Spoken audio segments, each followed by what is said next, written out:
Guys, welcome back to another how-to video. Today we're going to be talking about how to create an additional cost. So there's a few items in here, mostly around the fee type, that understanding what the different fee types are and how they play into a calculation are going to be really helpful. So let's jump right in here. We're going to click on create an additional cost. This is the name that you want it to be. So let's say if you're doing a striping product, you're doing an ADA stencil, right? Or if you're doing a slurry product, this could be any additive that you're going to add into your mix. A mobilization, a per diem, anything like that, a percentage upcharge. For this first example, we're just going to stick with the ADA stencil. So now we get into these fee types. So an ADA stencil, let's say that you charge $50 to paint an ADA stencil, a disability stencil within a parking lot when you're doing striping, okay? So here we've got a stencil, flat fee. This gets locked as 1. We lock that because that's just part of the calculation. Then you add your cost. What do you want to charge for that ADA stencil? So in this case, when we add this additional cost to a product, you can increment this if there's 10 of them, and we'll do 10 times 50 equals 500, and that will be the cost for your ADA stencils. Let's do another one here. Let's do a per diem. So per diem, let's say you're out on a job for 3 days, okay? So we want to do a multiple of days on job, and our per diem is going to be $500 per day to cover our crew. And you're going to bill this back to the client to add into your proposal to account for additional hotel, food, whatever the case may be. So here we've got a per diem product. If a job calculates out to take 3 days, then this is going to be 3 times 500, and the additional cost will be $1,500. So we calculate based on your production rates, how long is this job going to take you? We divide that by your total hours worked per day, and that gives us the number of days this job is going to take. And then from there, we multiply that by this cost. So this is whatever the number of days are for this job, we're going to multiply it by the cost. Let's do another one here. Let's do an additive product that goes into your slurry, okay? So this is a percent of total material needed. This is typically added, let's say at 1%. You have 100 tons of aggregate that you're going to lay for slurry. We're going to do a 1% inclusion of our additive, and cost, let's say this is $625. So how this is going to play into the calculation: you define your job size and your application rate. And let's say that comes out to 100 tons of aggregate for your slurry job.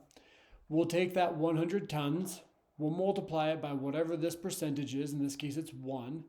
That will equate out to 1 ton of additive that's needed. And we'll multiply that 1 by 625. If this were 5%, then we would take the 100 tons of aggregate, multiply it by 5% to get 5 tons of additive, and then we'll multiply that by the cost of 625. And we'll do all of this calculation for you. If you add this as a default additional product to your slurry product, then we will calculate how many tons you need of aggregate, figure out what the percentage is that you defined here to find out the number of tons you need of additive, and then multiply that by the cost anytime that slurry product is added to the proposal. Let's do one more, percent of job cost. So maybe this is we just name this an easy 10% upcharge. So we have a very complicated, job that we're not sure how we're going to estimate all of the slope or the drainage, whatever the case may be. So we just want to add a 10% upcharge to the total cost of the product. So here we're going to say, if a job comes out to be $1,000, we're going to multiply that by 10%. That 10% comes out to $100. I said 1,000, right? $1,000 multiplied by 10% is $100. And our cost is going to be, in this case, 1. So we're going to add $100 as an upcharge to that proposal, just to account for any slush or any unexpected items. If we had 2 in here, then now we're charging the 10% upcharge by 2. So we'll take 1,000, times it by 10% to get to 100, and multiply that by 2, and the additional cost will end up being $200. All right, the last one is calculation of job size. So let's say this is, we're going to burn concrete floor. I have concrete on the mind today. So we're going to burn a floor, and this is going to be a 10% upcharge at 50 cents or $50, let's say. So 0.5, and this is going to be 1. So we'll take the total job size. Let's say it's a 1,000 square foot garage floor, okay? We're going to multiply that by 1, still at 1,000 square feet. And then we'll multiply that by a 50-cent upcharge to burn this concrete floor versus just a bowl finish or a broom finish or something like that. So now we're adding a 50-cent upcharge per square foot, or whatever the unit of measurement you're using at that product.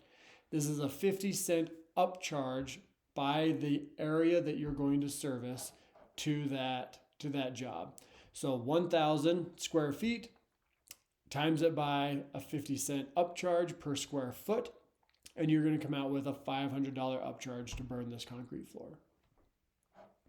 So that's the different fee types. Hopefully you can see and understand, once we calculate, or once you tell us the job size, once we calculate how many days it's going to take, how much material you're going to need, the total cost of the project, right?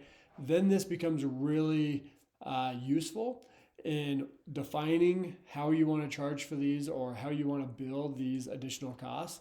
And anytime they're added as a default or added to the product after the fact, we will do all of these calculations for you and output a cost for that additional cost. Hopefully that was helpful. Hopefully you enjoyed that. We'll get into the product and the proposal side in a later video. Thanks guys, take care.